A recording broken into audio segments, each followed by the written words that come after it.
तर बघू शकताय गाडी खूप लवकर भेटली मला. लांब आले कळमच्या पुढं आणि डायरेक्ट कोल्हापूर गाडी. काय म्हणतात ज्याचं कोणी नसतं ना त्याचं देव असते म्हणतात, तसं मला उशीर झाला होता आणि आमच्या इथं म्हणजे खूप काय म्हणतात वाहनाचा प्रॉब्लेम आहे. तर त्यासाठी मला वाटत होतं की मला गाडी भेटते का नाही, मी लवकर जाते का नाही.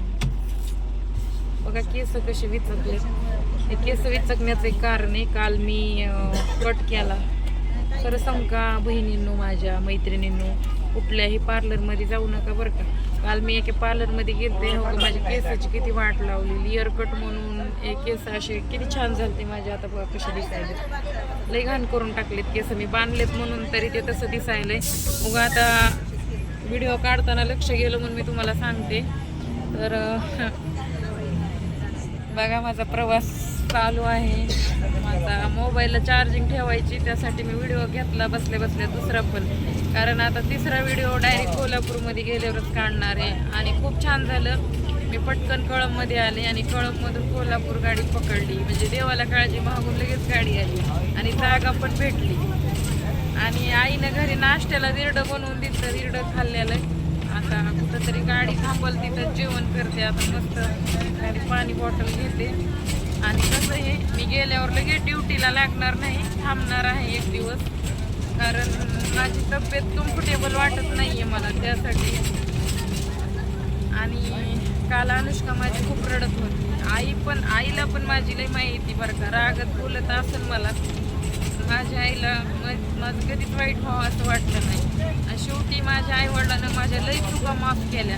लई चुकले मी आयुष्यात माझं. आणि काय असते, माणूस एक चुकीचा पुतळा आहे. चुका व्हायलाच नाही पाहिजेत आणि चुका नाहीच केले पाहिजे, पण आपली परिस्थिती आपल्याला चुका करायला होती, काय करावं. पण माझ्या आईवडिलांनी चुका सध्या माफ करून मला खूप म्हणजे साथ दिली. मला अभिमान आहे त्या गोष्टीचा. मी लय बोलले पण आईला वडिलांना रागात. अजून पण कधी राग आला की सहन होत नाही, स्वभाव तापड आहे माझा. पण आज मीच हारले सगळ्या गोष्टीला, कारण मला वाटते मी जगते का मरते अशी अवस्था आहे माझी. ताणतणावाचा आदरच कमी होईना आणि मला लई टेन्शन येते. असं कुणी जर चुकीचं बोललं किंवा कुणी आपल्याला फसवलं तर मला जास्त टेन्शन येते. आता हो का माझी यूट्यूब फॅमिली तुम्ही लोकच माझ्यासोबत आहेत, त्यामुळे तुमच्यासोबत शेअर करते. तुमच्यातले 4 लोक चांगले असले तरी 2 लोक वाईट असतात, वाईट बोलणारे असतात.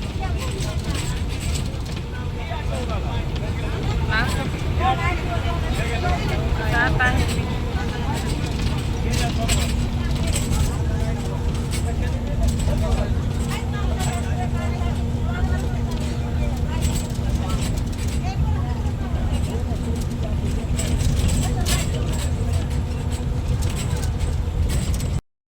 तर मित्रांनो, प्रवास करून कशी अवस्था झाली माझी बघू शकताय तुम्ही. हे बघा, हे हड्डी वरी आली. एकतर माझी तब्येत भयंकर खराब आहे आणि जिम्मेदारी पार पाडण्यासाठी बाहेर पडणं हे मला महत्त्वाचं होतं. कारण 3 महिने झालं बघा बसून आहे मी. अंबाजोगाईचा जॉब केल्यापासून कुठंच कामाला गेलं नाही. कोल्हापूरला म्हणजे असंच ओळखीच्या मॅडमने पाठवलंय मला इकडं. पण आता हो का मी आले माझ्या फ्रेंडच्या घरी, जस्ट आत्ताच आले आणि कपडे चेंज केले. तर युनिफॉर्मच पॅन्ट शर्ट घालून आले होते. ती साडीमध्ये कम्फर्टेबल वाटत नाही, तब्येत खराब आणि अजिबात करमत नव्हतं मला. आईची आठवण येईल आणि पोरांची तर लईच कसं होईन. आणि मी खूप म्हणजे 500 किलोमीटर लांब आले मी माझ्या गावापासून. दिवस गेला अख्खा, इतकं बोर झालंय. माझ्या फोनची चार्जिंग संपली एकतर. इतकं म्हणजे प्रवासात त्रास झाला की हद्दीच्या बाहेर त्रास झाला बघा. तर मैत्रिणीचे वाजूनच की मैत्रिणीच्या घरी आले हो का, चिकन बनवते हो का बघा. तिनं आधीच आणून ठेवलं होतं वाटतं आणि आता आले की बनवायली. इकडं बघा स्वयंपाक चालू आहे. हाय कर तिला बघा कोण कोण ओळखते बघा. मी आता बाळूमामाच्या दर्शनाला आलते तेव्हा मी हिच्याच घरी मुक्काम होता ना. आता तर मी कोल्हापूरमध्येच आले, त्यामुळे आमची सारखीच भेट होणार आहे का नाही नंदिनी. मला जर चिकन खाऊ वाटलं का तिच्या असं केसाला धरून म्हणणार चल बनव, चल बनव. तर बिचारी मला आज पण न्यायला आली बरं का. खूप भारी वाटलं मला. काय कुकरचा आवाज एवढा वाजायला? शिट्टी वाजवलेल्या पुष्पा आल्या म्हणून. शिट्टी वाजवायली होय.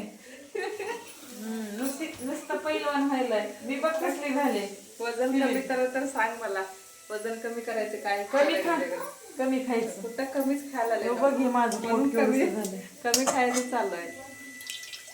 कमी करायची काय तुला काही काम आहे का काय? बसू काय ग खुर्चीवर पाय दुखायले. अयो मला तर जेवायचे झोपायचे बघा आता काय नाही करायचं मला. बिर्याणीच केली असतीस तर बरं होतं. भाजी करीत बिर्याणीचं तांदूळच आणा नाही ग. काय तुला काय कमी असते तुझ्या घरामध्ये?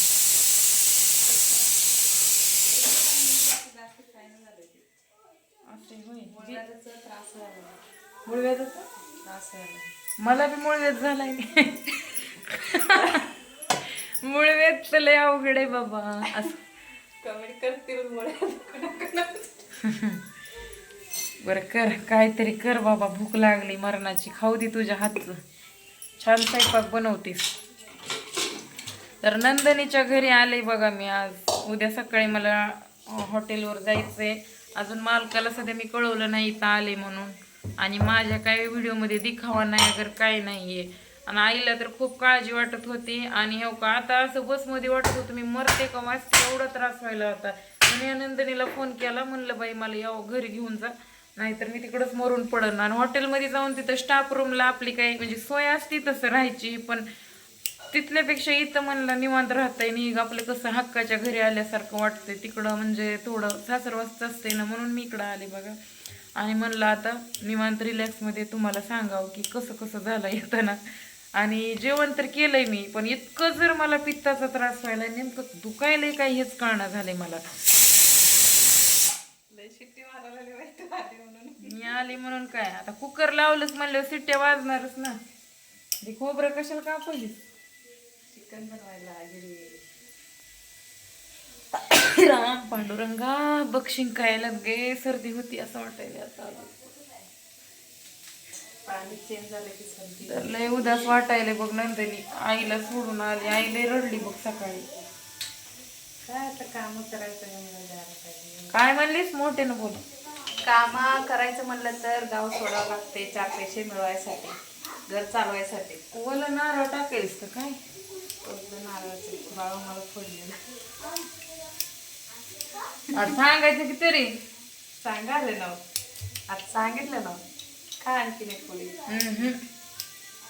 काय झालं त्याला काय आता चिकन मध्ये घालून करा आले ना नारळ. आधी नसतंय चालत भ्रष्टाचार उगत.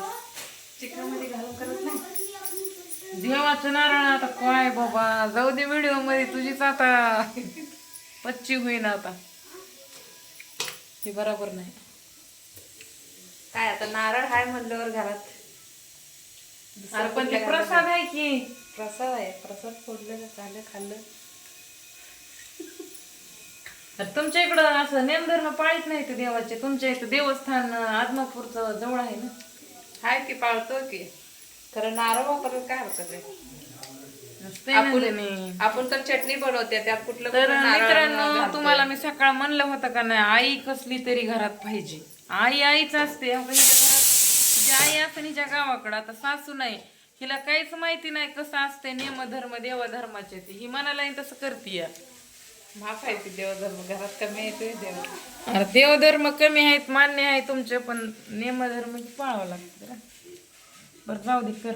शेवटी आता तुमच्या इकडे रीतिरिवाज लावणार त्यात आवाज जाणार. बरं तर मित्रांनो खूप त्रास झालाय प्रवासात आणि दुखणं पण आले. तर प्लीज कुणी वाईट कमेंट करू नका. उद्यापासून मी ड्युटी जॉईन करणार आहे. नव्हतं यायचं पण मजबुरीनं काळजावर दगड ठेवून आले. आणि खूप जोराची भूक लागली आणि दुखतंय पण लय. हो का बघा किती खराब झाली मी. एखाद्या बारक्या पुरीवणी दिसायला लागले हे का नाही. किती खराब झाली मी. पहिलं तरी चांगली होती मग आलती तेव्हा. तब्येत वाढलेली तुझी. आता बघ कसली झाली. तर चला भेटूयात नेक्स्ट व्लॉगमध्ये. Bye bye.